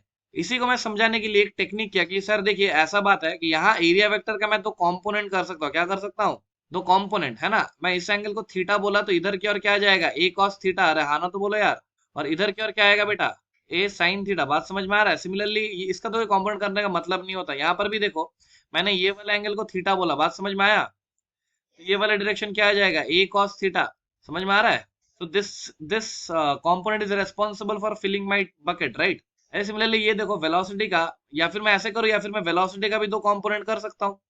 सोचो वेलोसिटी नीचे की ओर क्या रहेगा, वी कॉस थीटा ये वाला, और इधर में वी साइन थीटा, राइट? बेटा जो मैं समझाने का कोशिश कर रहा हूँ शायद तुम्हें समझ में आ जाएगी। सर देखिए, ये जो ए कॉस थीटा का कंपोनेंट आया, क्या ये अलोंग वी आया? हाँ ना, तो बोलो सर। देखिए तो फिर अगर मैं क्यू का बात करूँ इन दिस केस, तो ये मेरा क्या हो जाना चाहिए, A cos theta into V, right? अरे है ना, क्योंकि यही एरिया का जो कंपोनेंट है A cos theta, it is only responsible for filling up the bucket. अरे ये वाला साइन थीटा वाला कोई काम का है क्या यार? ऐसे मतलब यहाँ पे अगर मैं बोलूं, अगर मैं वॉल्यूम फ्लो रेट का बात करूं, it will be nothing but either I say V cos theta into A, और it is same as A cos theta into V. Yes और नो? इसका मतलब क्या है सर, कि मुझे एरिया वेक्टर का एक ऐसा कंपोनेंट चाहिए जो वेलोसिटी के डायरेक्शन में हो, राइट? जो वेलोसिटी के डायरेक्शन में हो। क्या बात समझ में आ रहा है? तो ऐसा बात है। तो मैं क्या क्यू को ऐसा बोल सकता हूँ कि Q is nothing but A dot V? Yes और नो? तो बेटा अभी सोचो कि यहाँ पर हम लोग किसका बात कर रहे थे, रू अफ़ज़ा का बात कर रहे थे। किसका बात कर रहे थे? रू अफ़ज़ा। अभी सोच के देखो, रू अफ़ज़ा की जगह मैं बस बोल दूंगा इलेक्ट्रिक फील्ड लाइंस। ठीक है, रू अफ़ज़ा की जगह मैं क्या बोल दूंगा, इलेक्ट्रिक फील्ड लाइंस। तो मुझे अभी चेक करना होगा कि एक सर्टेन एरिया में कितना इलेक्ट्रिक फील्ड लाइंस है। बोलो बात समझ में आ रहा है? क्या देखो बेटा, पूरा फील आ जाएगा अभी फ्लक्स का। अगर मैं फ्लक्स का बात करूं तो बेटा बस रू अफ़ज़ा की जगह इमेजिन करना कि you are having electric field lines. बोलो बात समझ में आया? सो फ्लक्स क्या है बेटा, flux is the count of field lines in an area. ये क्या बोलता है मुझे, ये मुझे बताता है कि कितना count of number of electric field lines, number of electric field lines passing an area. बात समझ में आया कि नहीं आया? और फील लेते हैं बेटा, और फील लेते हैं। ये फ्लक्स जिंदगी भर काम पीछा नहीं छोड़ेगा। इसके बाद तुम यही पार्ट पढ़ोगे as magnetic flux, right? Logic वही है। यहाँ पे अगर मैं फ्लक्स का बात करूं तो flux is nothing but count. अच्छा यहाँ पे तुम लिखो इलेक्ट्रिक फ्लक्स। क्या लिखोगे? इलेक्ट्रिक फ्लक्स बेटा, क्योंकि बाद में हम लोग मैग्नेटिक फ्लक्स भी पढ़ेंगे। वहां पर मैं यहाँ पे बस चेंज क्या करूंगा पता है? यहाँ पे मैं क्या बोल रहा हूँ, it is count of number of electric field lines. Yes और नो? वहां पे मैं बोलूंगा it is the count of number of magnetic field lines passing through an area. Rest everything will remain same. जो जो मैं यहाँ पे बात कर रहा हूँ बेटा, बात समझ में आ रहा है? तो अगर समझ में आया तो बहुत बढ़िया, वरना देखो एग्जाम्पल से तो मैं बहुत अच्छा समझाता हूँ भाई, ऐसा लोग कहते हैं, मैं नहीं। बात समझ में आ रहा है? देखो ये एक सरफेस है, क्या है बेटा, एक सरफेस है, और ये दूसरा एक सरफेस है। बात समझ में आ भी रहा है तुमको? कि सर आप तो खुद में ही बोल रहे हो कि समझा देता हूँ समझा देता हूँ, मुझे तो कुछ नहीं आता समझ में, है ना? ऐसा है क्या? देखो बेटा, मैंने बोला कि what exactly is electric flux. मान लो इस एरिया से मैंने बोला कि बेटा ऐसे 10 लाइंस पास कर रहा है, कितना? और बेटा मान लो सरफेस से ऐसे मान लो 20 फील्ड लाइंस आर पासिंग। समझ में आया? बेटा फ्लक्स क्या है बेटा, वेरी लेमैन्स लैंग्वेज। फ्लक्स क्या है बेटा, फ्लक्स मुझे ये आइडिया देगा कि कितना लाइन इस एरिया से पास कर। इसका भी एरिया ए मानो, इसका भी एरिया ए मानो। बात समझ में आया? So in that case I will say that φ1 is nothing but 10। रहा ना, तो बोलो। और φ2 इज नथिंग बट 20। इतना ही है बेटा फ्लक्स। बेटा ये रू अफ़ज़ा याद करो ना, व्हाट इज रू अफ़ज़ा? रू अफ़ज़ा में क्या कर रहे थे हम लोग, काउंट कर रहे थे कितना वॉल्यूम। वॉल्यूम फ्लो रेट क्या बताता है कि एक सर्टेन अमाउंट टाइम में कितना वॉल्यूम तुम्हारे पास कलेक्ट हो जाएगा, राइट? यार समझ में आया कि नहीं आया? अरे यही तो बात है, देखो ना, यहाँ पे मैं वॉल्यूम कलेक्ट करने पे बात कर रहा था, यहाँ पे मैं इलेक्ट्रिक फील्ड लाइंस पास का बात कर रहा हूँ। रू अफ़ज़ा की जगह इलेक्ट्रिक फील्ड लाइंस आ गया, बाकी क्या सेम टू सेम रहा भाई? ध्यान से सुनना, ये सब चीजें मैं काम में लूंगा कि यहाँ पे जो मैंने बोला था ना, वेलोसिटी वेक्टर का एक ऐसा कंपोनेंट होना चाहिए एरिया वेक्टर के अलॉन्ग, तब जाके मैक्सिमम होगा। ठीक है? जैसे कि यहाँ पे अगर मैं बोलता कि मान लो मेरा वेलोसिटी वेक्टर ऐसा है और मैंने टम्बलर को ऐसे रख दिया। बात समझ में आया? तो मेरा रू अफ़ज़ा भरता क्या? नहीं नहीं, इस मतलब अगर मेरे को रू अफ़ज़ा भराना है तो what is my necessary condition, कि एरिया वेक्टर जो भी है इसका एक कंपोनेंट वेलोसिटी के अलॉन्ग होना चाहिए। अगर ऐसा नहीं होता है भाई, तो मैं बोलूंगा रू अफ़ज़ा कलेक्ट नहीं होगा। बात समझ में आ रहा है? इन सब चीजों का मैं आगे जाके काम में लूंगा। बात समझ में आ रहा है? इन वेरी लेमैन्स टर्म क्या मैं बोल सकता हूँ कि भाई ये 10 लाइंस जो पास करा तो वही φ1 है, और फ्लक्स को अपन लोग फाइ से डिनोट करते हैं। चिंता करने का कोई बात नहीं है। बात समझ में आया? और φ2 मेरा 20 है, बिकॉज ये क्या बताता है बेटा, ये काउंट बताता है, राइट? एक एरिया से कितना इलेक्ट्रिक फील्ड लाइंस पास कर रहा है। बात समझ में आया? अच्छा सर, आपने ये बात बोला था कि the number of field lines passing through an area is directly proportional to the electric field intensity. Yes और नो? अरे बेटा मतलब जितना इलेक्ट्रिक फील्ड लाइंस है उतना मुझे क्या मिलेगा, इंटेंसिटी ज्यादा मिलेगा। अरे हाँ ना, तो बोलो। तो बेटा मैं ऐसा बोल सकता हूँ क्या कि if I divide flux one by area I will get the intensity at this point. अरे हाँ बोल सकता है ना। अरे what is flux by area? Flux by area is nothing but electric field intensity only, right? अरे समझ में आया कि नहीं आया? फिर से बोल रहा हूँ, समझ में आया? अरे बेटा फ्लक्स 10 था, यानी 10 लाइंस पास कर रहा था। मैं बोलूंगा अगर मुझे इंटेंसिटी चाहिए तो मैं एरिया से डिवाइड कर दूंगा, तो मुझे क्या मिलेगा कि पर यूनिट एरिया से कितना फील्ड लाइंस पास कर रहा है। और अगर पर यूनिट एरिया का बात करूंगा तो it will tell me right कि एक यूनिट एरिया से कितना पास कर रहा होगा। और क्या मुझे वो इंटेंसिटी दे देगा उस रीजन का? या फिर इक्वल टू नहीं लिख के क्या मैं बोल सकता हूँ कि it will be somewhat proportional to this electric field intensity? Proportional होगा ये तो मानते हो। ऐसे अगर मैं बोलूंगा कि 5 2 divided by A will be proportional to electric field intensity. अरे हाँ ना, तो बोलो। ये E1 बोलो, इसको E2 बोलो, बेटा यही तो है फ्लक्स। अभी तुम सोचो, अगर मैं यहाँ पे बोलूँ कि अगर मैं फ्लक्स को डिफाइन करूँ तो तुमको ये क्या मिलेगा, E1 × A। या फिर more precisely can I say that it will be nothing but E dot A. तुम बोलोगे सर बात तो समझ में आ रहा है लेकिन कनेक्ट नहीं कर पा रहा हूँ। अरे हाँ ना, तो बोलो। तो बोलो सर बात तो समझ में आ रहा है लेकिन कनेक्ट नहीं कर पा रहा हूँ, थोड़ा बहुत क्लियर तो हो रहा है लेकिन बेटा अभी भी धुंधला धुंधला है सर, अभी भी धुंधला धुंधला है। बोलो बेटा सबर रखो, अभी तक मैं जिंदा हूँ, सबर रखो बेटा। तुम बोलोगे सर देखिए सबर तो मैं रख रहा हूँ, आप समझाइए बस। मैं बोलूंगा बेटा इस फ्लक्स को सोचो एज वॉल्यूम फ्लो रेट, इस फ्लक्स को सोचो as volume flow rate. E को समझो as rue of jar, A को समझो as velocity vector, sorry area vector. समझ में आया? फ्लक्स को क्या समझो, वॉल्यूम फ्लो रेट। ई को समझो एज अमाउंट, यानी जो हम लोग यहाँ पे पढ़ रहे थे ना, वेलोसिटी। इलेक्ट्रिक फील्ड को समझो एज वेलोसिटी वेक्टर और ए को समझो एज एरिया वेक्टर। बात समझ में आया? अरे बेटा वहां पे मेरे को क्यों क्या बता रहा था कि एक सर्टेन कंटेनर में कितना अमाउंट ऑफ वॉल्यूम आ जाएगा। बात समझ में आया कि नहीं आया? यहाँ पे फ्लक्स भी तो वही बता रहा है कि काउंट ही तो बता रहा है। अरे हाँ ना, तो बोलो। अरे ये भी तो एक रेट दे रहा था, this was also a count right. कितना अमाउंट मेरे पास रूह अफ़ज़ा भर गया। अरे हाँ ना, तो बोलो यार। ये भी मुझे काउंट ही बताना ना कि एक एरिया से कितना लाइंस पास कर रहा है। अरे बहुत सिंपल है यार। मैं बोलूंगा फाई को समझो वॉल्यूम फ्लो रेट, ई को समझो वेलोसिटी वेक्टर और ए को समझो एरिया वेक्टर। बात समझ में? फिर देखो एकदम सेम टू सेम तुमको लगेगा चीजें। अभी तक नहीं लगा क्या? अभी तक नहीं लगा क्या बेटा? देखो अभी तो लॉजिक है बेटा। अगर मैं बोलूँ कि मान लो मेरा एरिया कुछ ऐसा है, समझ में आया? If I have the surface like this and I have the electric field lines like this, समझ में आ रहा है? ऐसा है। तुम बोलोगे सर देखिए रू अफ़ज़ा का स्टोरी याद आ रहा है मुझे। एरिया वेक्टर कुछ ऐसा है राइट, और ई वेक्टर मेरा कुछ ऐसा है। ये सुन लो, मतलब ये प्लेन से पास ऐसे नहीं कर रहा है, मैं थोड़ा सा दिखाने की कोशिश करता हूँ। Electric field vector will pass like this, E vector. समझ में आ रहा है? सर देखिए अगर मुझे काउंट चाहिए तो मुझे तिरछा देखने से नहीं होगा राइट। मुझे एरिया वेक्टर का वह कंपोनेंट लेना होगा जो इलेक्ट्रिक फील्ड के अलॉन्ग है, या फिर इलेक्ट्रिक फील्ड का वह कंपोनेंट लेना होगा जो एरिया वेक्टर के अलॉन्ग है। तब जाके मैं कुछ बात कर पाऊंगा राइट, जो कि यहाँ पे हो रहा था यार। देखो ना, अरे मुझे एरिया वेक्टर का वो कंपोनेंट चाहिए था जो वेलोसिटी के अलॉन्ग है, या फिर वेलोसिटी का वो कंपोनेंट चाहिए था जो एरिया वेक्टर के अलॉन्ग है, राइट? अरे यहाँ पर भी तो वही हो रहा है कि ऐसे तो नहीं बता पाऊंगा सर। इधर मैं एरिया वेक्टर को तोड़ लूं, यानी इधर की ओर मैं लिख दूं ए कॉस थीटा, रहा ना, तो बोलो ए कॉस थीटा। या फिर मैं इलेक्ट्रिक फील्ड वेक्टर को एरिया वेक्टर के अलॉन्ग तोड़ लूं और ई कॉस थीटा इधर बोल दूं। बेटा कोई एक करना, या तो ये या फिर ये, दोनों एक साथ करोगे तो चमत्कार है। समझ में आया? इसका मतलब क्या बता रहा है कि मान के चलो कि ये मुझे ये बता रहा है कि एरिया वेक्टर का एक कंपोनेंट इलेक्ट्रिक फील्ड के डायरेक्शन में होना चाहिए, या फिर opposite is also true, electric field का एक डायरेक्शन एक कंपोनेंट एरिया वेक्टर के अलॉन्ग होना चाहिए, तब जाके मुझे कुछ फ्लक्स मिलेगा। बात समझ में आया कि नहीं आया? अरे बात समझ में आया कि नहीं आया? इसको और अच्छे से समझाओ तो माना सर। मैं बोलूंगा देखो बेटा ये कुछ ऐसा ही है कि मेरा जो भी फ्लक्स है, ये ई डॉट ए बोला था ना, it is E A cos theta, है ना? अरे समझ में आया कि नहीं आया? देखो बेटा बहुत हद तक फील आ गया होगा। और ये जो भी फ्लक्स है, ये जो भी फ्लक्स है, ये कैसा क्वांटिटी है? ये एक स्केलर क्वांटिटी है। कैसा है? Scalar quantity. तो स्केलर क्वांटिटी तो it will have only magnitude right. So it will B, it can be positive, it can be negative और इट कैन बी जीरो। समझ में आया? और बेटा अगर मुझे कोई पूछे इसका ऐसा यूनिट बोलो, ऐसा यूनिट बोल लोगे क्या? देखो इलेक्ट्रिक फील्ड का क्या होता है, न्यूटन पर कूलम, है ना, फोर्स अपॉन चार्ज।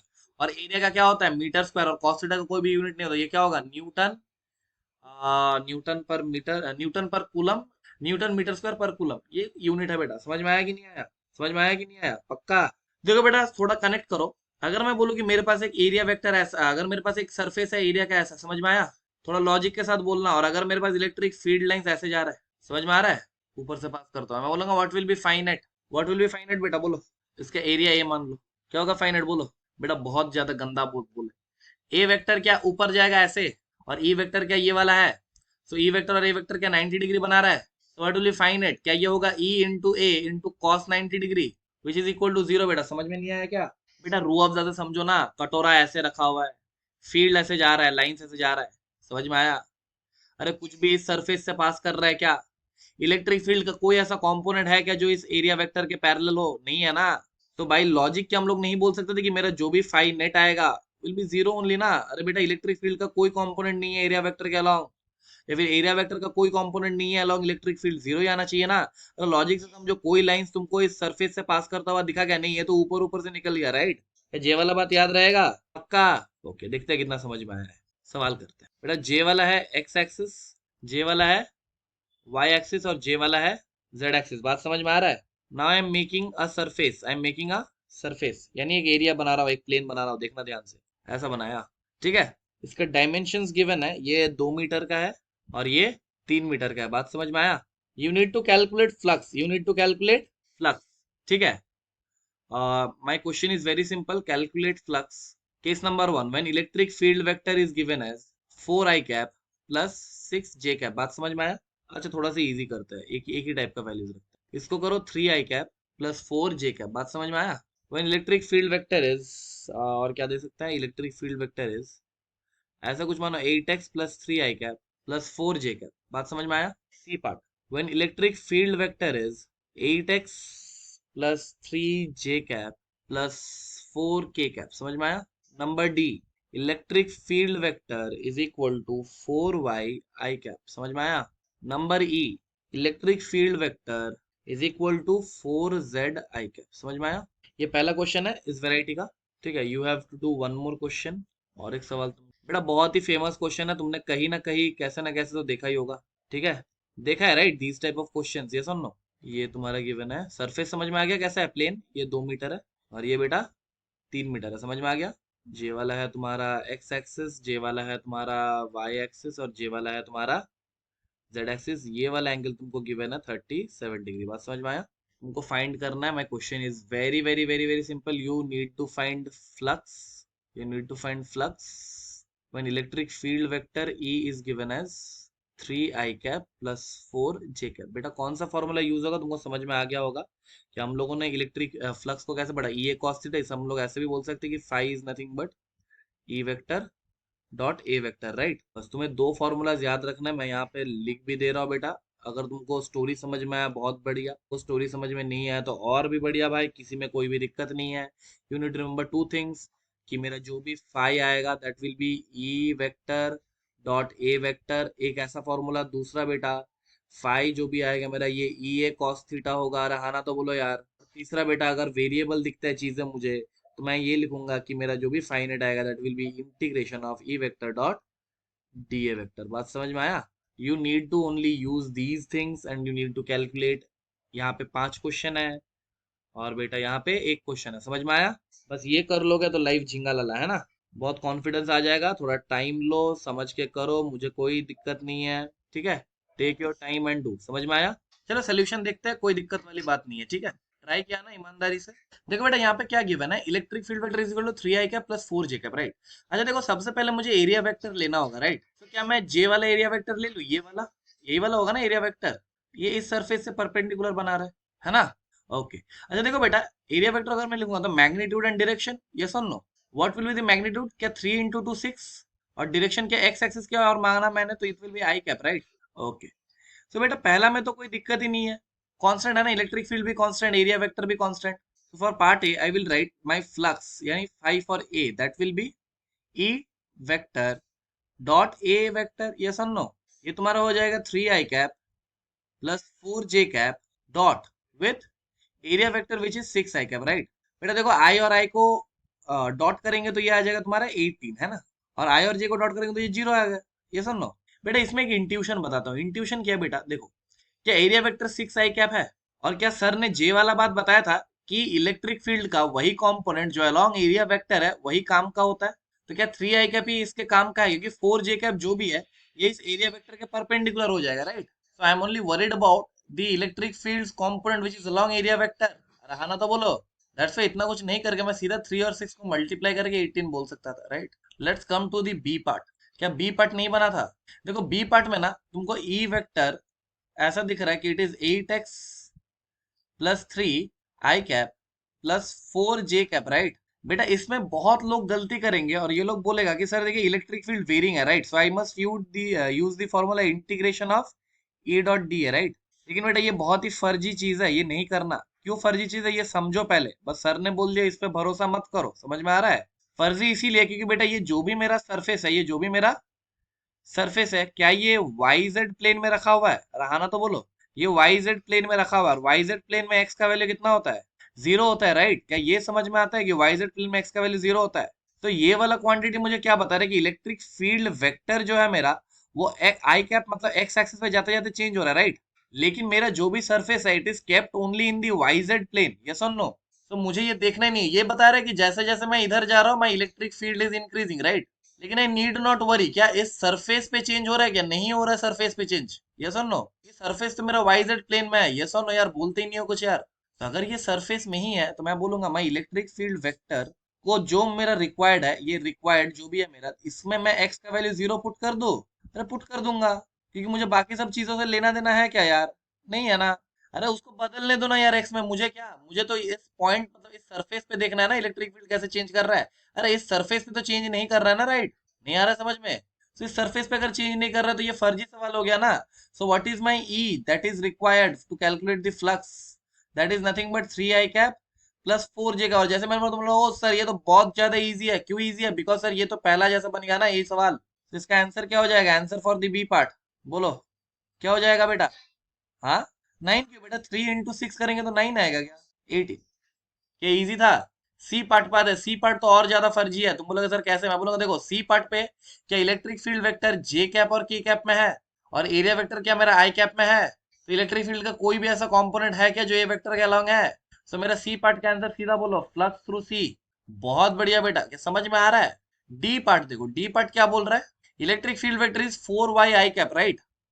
बेटा ये थोड़ा सा अच्छा सवाल बन जाता है, क्यों पता है? क्योंकि बेटा ये बोल रहा है कि मेरा जो भी इलेक्ट्रिक फील्ड है ये वाई पे जाते जाते बदल रहा है, राइट? यानी इस सरफेस पे देखना, if I talk about this surface, तो क्या बेटा इसमें मैं अगर ऊपर की ओर ऐसे जाऊंगा तो क्या मेरा इलेक्ट्रिक फील्ड चेंज हो रहा है? सो यहाँ पे मुझे इंटीग्रेट करना होगा कि नहीं करना होगा? करना होगा बेटा। क्यों ऐसे बोल रहे हो नहीं करना होगा? बेटा इलेक्ट्रिक फील्ड बदल रहा है ना, इस सरफेस पे ही तो बदल रहा है, देखो ना।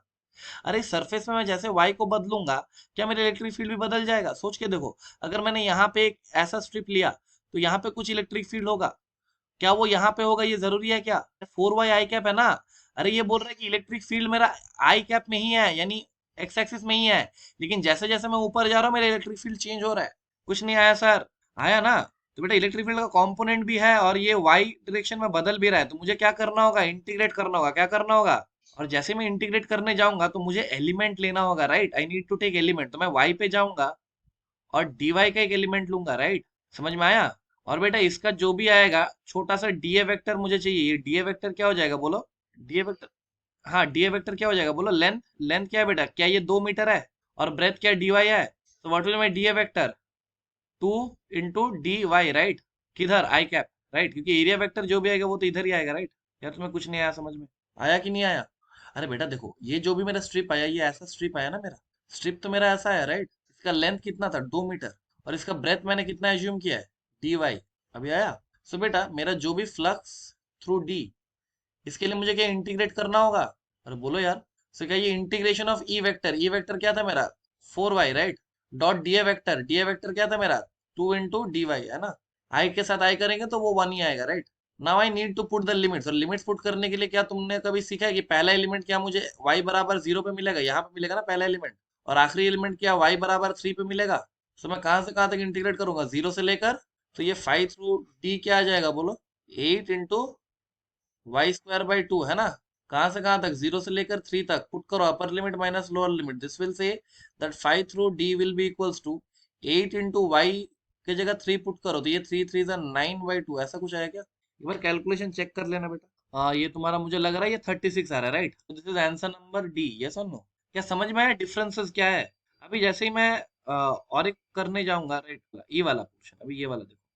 अभी तुम देखो यहाँ पे इलेक्ट्रिक फील्ड वेक्टर मेरा क्या आई कैप के अलोंग ही है, यानी एरिया वेक्टर के अलोंग अलाइन तो कर रहा है। लेकिन बेटा ये क्या बोल रहा है? ई वेक्टर जो भी है मेरा 4z से वेरी कर रहा है, राइट? तो तुम सोच के देखो, क्या जैसे जैसे मैं z यानी ऐसे चल रहा है वैसे मेरा इलेक्ट्रिक फील्ड चेंज हो रहा है? अरे पहले y में चेंज हो रहा था, अभी z में चेंज हो रहा है। तो मैं क्या करूंगा? z पे जाके एक एलिमेंट ले लूंगा dz, जैसा हम लोगों ने अभी किया।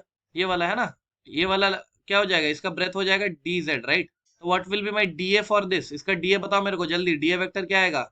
क्या बात कर रहे हो, सही में बहुत बढ़िया, 3 dz इंटू आई कैप, राइट। समझ में आया।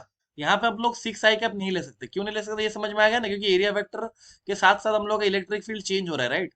इसलिए मुझे ऐसे एलिमेंट लेके करना होगा। सो ये जो भी मेरा फाइनल पार्ट है, number E, right. So 5 in E that will be integration of E, E का वैल्यू क्या गिवन था, 4z। और यहाँ पे क्या डी ए वेक्टर क्या था, 3 dz, क्या दोनों आई कैप में था, तो क्या आई डॉट आई 1 हो जाएगा, तो ये क्या हो जाएगा मेरा 12 into Z D Z will be Z square by 2। कहाँ से कहाँ तक बेटा, लिमिट्स बोलो, लिमिट्स बोलो जरा, यहाँ से देख के लिमिट्स बोलो। पहला एलिमेंट कहाँ पे, पहला एलिमेंट यहाँ पे ना, यानी z बराबर, और फाइनल एलिमेंट बेटा 2 नहीं बेटा, हाँ sorry 2 p, very good. Final element 0 से लेकर 2 है ना, तो मेरा क्या हो जाएगा 12 into 2 square by, according to me ये आ जाएगा मेरा 24, है ना। एक बार चेक करो कोई दिक्कत है या नहीं है, एक बार चेक कर लो, कोई दिक्कत नहीं है ना भाई। नेक्स्ट आता है हम लोग इस पे। इस पे देखो बेटा क्या है ना, मुझे एरिया वेक्टर लिखना होगा, राइट। सो अगर ये 2 मीटर है तो ये वाला भी 2 मीटर होगा, ये सुन लो, क्या समझ में भी आ रहा है तुम्हें। सो बेटा हम लोगों ने बचपन में कुछ पढ़ा था कि एरिया वेक्टर जो भी होता है मेरा, ये होता है मेरा A vector cross B vector, right. अभी देखो बेटा ये थोड़ा सा डिफिकल्ट इसलिए बन जाता है, ये देखो बेटा 2 मीटर ए, उसको हम लोगों को क्या लिखना होगा, इधर की ओर एक कंपोनेंट आएगा that will B 2 cos 37 degree, है ना, और इधर की ओर एक आएगा that will B 2 sin 37 degree, yes और नो। तो मुझे ये वाला जो ए वेक्टर है, मेरा ए वेक्टर क्या आ जाएगा, ए वेक्टर मेरे को क्या मिलेगा, इधर देखना जरा ध्यान से। तो मेरा ए वेक्टर आएगा that will B 2 cos 37 I cap plus 2 sin 37 degree के कैप, राइट। अच्छा बी वेक्टर मुझे बताओ, बी वेक्टर क्या आ जाएगा, क्या बी वेक्टर ये वाला लेंथ देखो 3 मीटर और ये वाई कैप ना, तो बी वेक्टर मेरा आ जाएगा 3 जे कैप, है ना। और मुझे क्या करना होगा, A vector cross B vector करना होगा, right. And this will give us the A vector, yes और no. And I have E vector along with me, क्या ई वेक्टर है मेरे पास 3 I cap plus 4 J cap, yes और no. ऐसे cross करेंगे तो हो जाएगा, राइट और रॉन्ग, समझ में आया कि नहीं आया। अरे बेटा एरिया वेक्टर को अपन लोग जब लिखते हैं ना, तो ये मान लो एक स्क्वायर है या फिर रेक्टेंगल है, इसके ये मानो साइड ए है और लेंथ बी है, तो हम लोग जो भी इसके एरिया वेक्टर जब लिखते हैं ना, ये मतलब वेक्टर्स में सिखाया जाता है कि A vector will be nothing but a small A vector cross B vector, समझ में आया। ऐसे लिखते हैं अपन लोग। लेकिन हम लोग को यहाँ पे ऐसे हुआ ना, ये देखो ये वाला मेरा जो भी था, ये वाला मेरा लेंथ था या फिर ब्रेथ था, इसका 2 कंपोनेंट लेके वेक्टर लिखना पड़ा, लेकिन इसको लिए लेकिन लिखना पड़ा क्योंकि जे वाला वेक्टर लिखना बहुत ईजी है, राइट। जे वाला वेक्टर लिखना थोड़ा सा टफ है, लेकिन जे वाला वेक्टर लिखना तो ईजी है, 3 3 जे कैप, राइट। हाँ समझ में आया, तो क्रॉस करेंगे तो एरिया वेक्टर। बेटा दिस इज मेथड नंबर 1, थोड़ा सा सोचने वाला मेथड है ना, समझ में आया कि नहीं आया बेटा, ये मेथड नंबर 1 है जो आम जिंदगी है, दिस इज दी आम जिंदगी, ठीक है। अरे बेटा मेंटोस जिंदगी क्या कहते हैं पता है, do you want to learn Mentos जिंदगी, मेंटोस जिंदगी कहता है कि देखो भाई अगर मैं इन चीजों को यहाँ से नोटिस करूँ, if I see it from here, समझ में आया। तो अगर मैं यहाँ से नोटिस करूँ तो क्या मुझे ऐसा कुछ सीन दिखेगा, ध्यान से देख के मेरे को बोलना, बस मेरे बातों पे मत जाना। क्या जेड एक्सिस मुझे ऐसे दिखेगा, देखना यहाँ से, ऊपर से देख रहा हूँ जेड एक्सिस दिख रहा है ना ऐसे, और क्या एक्स एक्सिस मुझे ऐसा दिखेगा, यार कुछ भी नहीं आ रहा है। क्या एक्स एक्सिस इधर और जेड एक्सिस इधर, है ना। और बेटा वाई एक्सिस तुम्हारी आंखों की ओर आता हुआ नजर आएगा, वैसे ये वाई एक्सिस, समझ में आया। अभी ध्यान से सुनना और सोच के देखो, जो भी मेरा प्लेन था वहां पे, वो प्लेन मुझे अभी कैसा दिखेगा, वो प्लेन मुझे अभी ऐसा दिखेगा, राइट। अरे हाँ ना तो बोलो यार, ऊपर से देखेगा तो वो प्लेन ऐसा दिखेगा ना।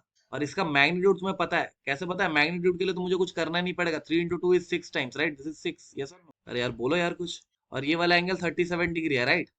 Now this is my plane, this is my plane, इसका एरिया वेक्टर जो भी लिखूंगा, क्या वो इसके परपेंडिकुलर ऐसा होना चाहिए, क्या ये ए वेक्टर होना चाहिए।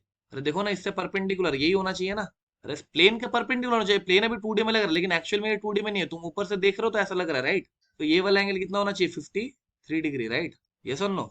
तो जो भी मेरा ए वेक्टर होगा, क्या इसे मैं लिख सकता हूँ, इसका मैग्नीट्यूड, ठीक है, इसका मैग्नीट्यूड 6 होगा ना, राइट। अरे 6 होगा ना, एरिया वेक्टर का मैग्नीट्यूड देखो जरा, समझ में आ रहा है कि नहीं आ रहा है। अरे एरिया वेक्टर को मैं क्या लिखूंगा, ये mod of area vector into A cap, ये सुन नो। मैं बोलूंगा it will be nothing but 6 cos 53 degree I cap minus 6 sin 53 degree के कैप, ऐसा आएगा। समझ में नहीं आया क्या, साइन कॉम्पोनेंट इधर जाएगा, जेड एक्सिस पॉजिटिव इधर है तो नेगेटिव इधर आएगा ना, 53 डिग्री इधर जाएगा ना। एक बार करके बताओ तो कितना आ रहा है, क्या आएगा बोलो, ए वेक्टर 18/5 आई कैप माइनस 24/5 जे कैप, यस और नो। और बेटा इलेक्ट्रिक फील्ड वेक्टर तुम्हें गिवन था, क्या था बेटा, 3 I cap plus 4 J cap. बेटा ये देखते ही हम लोग कर लेंगे, राइट। देखते तुम बोलोगे सर देखिए जे कैप का कोई भी मतलब नहीं आता, राइट, मतलब डॉट कर देंगे, राइट, इसके साथ इसको मल्टीप्लाई, इसके साथ इसको मल्टीप्लाई, राइट, यस और नो। नहीं आया क्या समझ में। हाँ तो what will be my phi net, that will be E vector dot A vector, right. कर लेना बेटा, क्या आ रहा है 54/5, सॉरी यहाँ पे जे कैप थोड़ी आ रहा है, ये के कैप आएगा ना, तभी मैं सोचू कुछ तो हो रहा है इधर उधर। हाँ, जैसे ये के कैप लिख दिया मैंने, तो मेरे को इतना कुछ करने का जरूरत भी नहीं है। क्यों जरूरत नहीं है पता है? क्योंकि एरिया वेक्टर का वही कंपोनेंट मेरा काम का आएगा जो इलेक्ट्रिक फील्ड के डायरेक्शन में है। क्या जे कैप और के कैप म्यूचुअली परपेंडिकुलर? और हाँ ना तो बोलो, तो फाई नेट क्या हो जाएगा? 54/5। क्या जे वाला आंसर आ गया? ये वाला मेंटोस था, बहुत ईजी बन जाता है इससे, है ना? थोड़ा सा अच्छा मेथड है ये, क्योंकि बेटा इसमें क्या होता है ना, तुमको कैलकुलेशन से बच सकते हो, राइट? यहाँ पे सोचो ना, यहाँ पर आंसर नहीं आएगा, क्या आएगा, लेकिन इतना कुछ करना है, राइट? क्रॉस करो, फिर एरिया वेक्टर आएगा, फिर ई वेक्टर के साथ डॉट करो, लेंथी प्रोसेस है। लेकिन बेटा क्या ये बहुत ज्यादा इजी है? बस देखने आना चाहिए। मैं तो तुमको सिखाया इसलिए इतना टाइम लगा, वरना ये तो कोई देख के ही कर देगा, राइट? बस ये याद रखना, बहुत लोग क्या करते हैं ना, इस सिक्स का कंपोनेंट ले लेते हैं, लेकिन इस सिक्स का कंपोनेंट नहीं लेते। एरिया वेक्टर तो ये वाला है ना, सिक्स का कंपोनेंट मत लेना। बात समझ में आया कि नहीं आया? आ गया पक्का? कंफर्म? ओके, नेक्स्ट देखो बेटा, दो एक चीजें और आता है। मैंने बोला कि मान लो ये एक इनफाइनाइटली चार्ज रॉड है। क्या ये इनफाइनाइटली चार्ज रॉड? बात समझ में आ रहा है तुमको? This is infinitely charge rod, and if this is infinitely charge rod, मैं तुमसे एक बात पूछ रहा हूँ बेटा, थोड़ा समझ के बोलना। I am taking a disc like this. समझ में आया कैसे लिया? I am taking a disc like this, and this disc has a radius R. This disc has a radius R. समझ में आया? समझ में आया? Now I need to find phi net through disc. यार तुम्हें कुछ भी समझ में नहीं आ रहा है क्या? अभी देखो, अगर ऐसे तुमको फाई नेट फाइंड करना बोले, एक मैं करके दिखा देता हूँ, देखो। तुम बोलोगे सर देखिए, अगर मेरे पास एक इनफाइनाइटली चार्ज रॉड, अगर मेरे पास एक इनफाइनाइटली चार्ज रॉड है, तो सर आपने सिखाया था कि इलेक्ट्रिक फील्ड ऐसे कुछ आता है, राइट? अरे यार बोलो यार, उसका वैल्यू क्या होता है? के लैम्डा बाई 2 के लैम्डा बाई आर। ये सुन लो सर, देखिए इलेक्ट्रिक फील्ड कुछ ऐसा आता है। सर यहाँ पे अगर मैं बोलूँ तो हर एक पॉइंट पे इलेक्ट्रिक फील्ड वेरी करेगा रे। इस पॉइंट पे आर का वैल्यू कुछ है, इस पॉइंट पे आर का वैल्यू कुछ है, इस पॉइंट पे आर का वैल्यू कुछ है, राइट? लेकिन सर गारंटी है इस बात की कि इस पॉइंट पे जो भी होगा, it will always be directed like this. यानी मेरा ई वेक्टर जो भी आएगा वो ऐसा आएगा, वेरी करेगा ये अग्री, लेकिन ये आएगा तो ऐसे ही, राइट और नो? और सर अगर मैं यहाँ पे एलिमेंट लेता भी हूँ इस डिस्क पे, अगर मैं छोटा छोटा एलिमेंट्स लेता भी हूँ ऐसे, समझो थोड़ा, अगर मैं छोटा छोटा एलिमेंट्स लेता भी हूँ ऐसे, समझ में आ रहा है?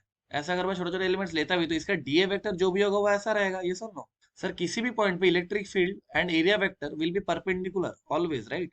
क्या electric field vector is always perpendicular to area vector, DA vector? ये हो रहा है ऑलवेज? अरे हाँ ना तो बोलो, क्या ये ऑलवेज हो रहा है? और अगर ऐसा हो रहा है तो क्या मेरा फ्लक्स क्या आएगा? बोलो, what will be finite? Finite will be zero. बात समझ में आया कि नहीं आया? अभी देखो बेटा, इसको ऐसे भी नहीं देख, हम लोग दूसरा भी देख सकते थे। मान लो अगर मैं तुमको ये बात बोलता कि मान लो मेरे पास एक ऐसा एक डिस्क है, समझ में आ रहा है तुमको? और ऐसा कुछ इनफाइनाइट वायर जो है वो ऐसा है ना? समझ में आ रहा है? सोच के देखो, if I say that electric field lines are like this, electric field lines are always like this, ऐसे ऐसे ऐसे, ऑलवेज मान के चलो, अगर ऐसा है तो बेटा तुम बोलो ना, इस सरफेस से कुछ पास कर रहा है क्या? नहीं ना। अरे ये तो ऐसा ही हो गया ना कि एक सरफेस मेरा ऐसा रखा हुआ है और ऊपर से मैंने ऐसे फील्ड लाइंस को पास करा दिया, राइट? ये ऐसा हो रहा है कि नहीं हो रहा है? कटोरा ये ऐसा है कि रूह अफ़ज़ा ऐसे गिर रहा है और कटोरा तुमने ऐसा रख दिया, कुछ गिरेगा क्या? नहीं, ऐसा ही बात है। समझ में आया कि नहीं आया? पक्का? सोच लो, पक्का ना? ये तो था इनफाइनाइट वायर का केस। क्या था ये? Infinite wire. बेटा अगर मैं सेम क्वेश्चन पूछ लूं फॉर सेमी इनफाइनाइट वायर, तो रो दोगे क्या? देखो अभी क्या है ना बेटा, अभी सीन थोड़ा सा अलग है। सीन है कि अभी तुम्हारा ये इनफाइनाइट वायर नहीं है, it is a semi infinite wire, and I have kept my disc. समझ में आया कि नहीं आया? ये एक infinitely, sorry, semi infinitely charge rod. तुम्हें कुछ भी नहीं आ रहा क्या? Find finite. समझ में आ रहा है? कैसे सॉल्व किया तुमने इसको? तुमने बोला सर देखिए, ऐसा बात है कि अगर ये सेमी इनफाइनाइट वायर है तो इसका दो कंपोनेंट रहता है इलेक्ट्रिक फील्ड का, राइट? एक ऐसा परपेंडिकुलर कंपोनेंट जो कि होता है के लैम्डा बाय आर, है ना? और एक ऐसा होता है पैरेलल कंपोनेंट जो कि होता है के लैम्डा बाय आर, है ना? अच्छा, क्या ये वेरिएबल है? क्या ये मतलब ऐसे आर बढ़ते बढ़ते क्या ये इलेक्ट्रिक फील्ड वेरी कर रहा है? यस और नो? वेरी कर रहा है तो मुझे क्या करना होगा? एलिमेंट लेना होगा कि नहीं लेना होगा? तो क्या तुमने एलिमेंट रिंग लिया था? क्योंकि डिस्क का एलिमेंट रिंग होता है ऐसे, राइट? और इस रिंग को अगर मैं बाहर बनाऊं तो ये ऐसा बनेगा, राइट? ये आर पे जाके डी आर लेते हैं हम लोग, तो ये ऐसा बनता है। यस और नो? इसका रेडियस आर बनता है और इसका ऐसे विद डी आर बनता है, राइट?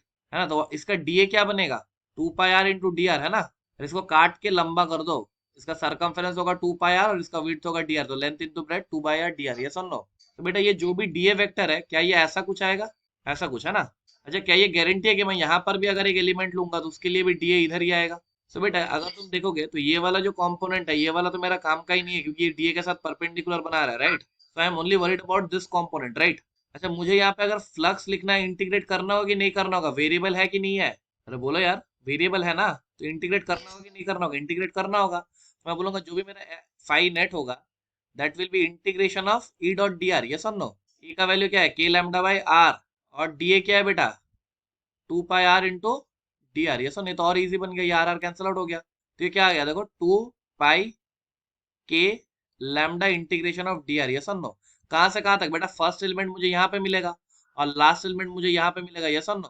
तो ये कहां से कहां तक, जीरो से लेकर आर तक, यस और नो। तो ये क्या आ जाएगा मेरा 2 पाई आर के लैम्डा, है ना, ऐसा कुछ आया था क्या, तुम्हारा कहाँ पे गलती हुआ था ये चेक करना थोड़ा। फाइन नेट जो आएगा मेरा, ये मेरा हो जाएगा 2 पाई आर इंटू के की जगह 1/4 pi epsilon not into lambda, ऐसा कुछ आएगा। एक बार चेक करना कहाँ पे क्या गलती, ये मेरे को जितना लग रहा है ये हो जाएगा तुम्हारा लैम्डा एप्सिलॉन नॉट, ये आंसर आ जाएगा। थोड़ा कैलकुलेशन भी चेक कर लेना मेरे, क्या ये समझ में आया कैसे किया हम लोगों ने, तुमने कहाँ गलती किया था, समझ में आया कहाँ पे गलती किया था, कहाँ पे गलती किया था यार, बोलो, ऐसे नहीं बोलोगे तो समझ में कैसे आएगा मेरे को।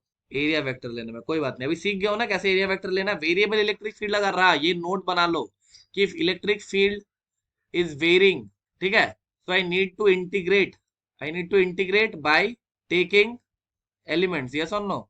समझ में आ गया। एक काम करते हैं, आज का लेक्चर यही रहने देते हैं, ठीक है, कल कंटिन्यू करते हैं, यही से कंटिन्यू करते हैं, ओके।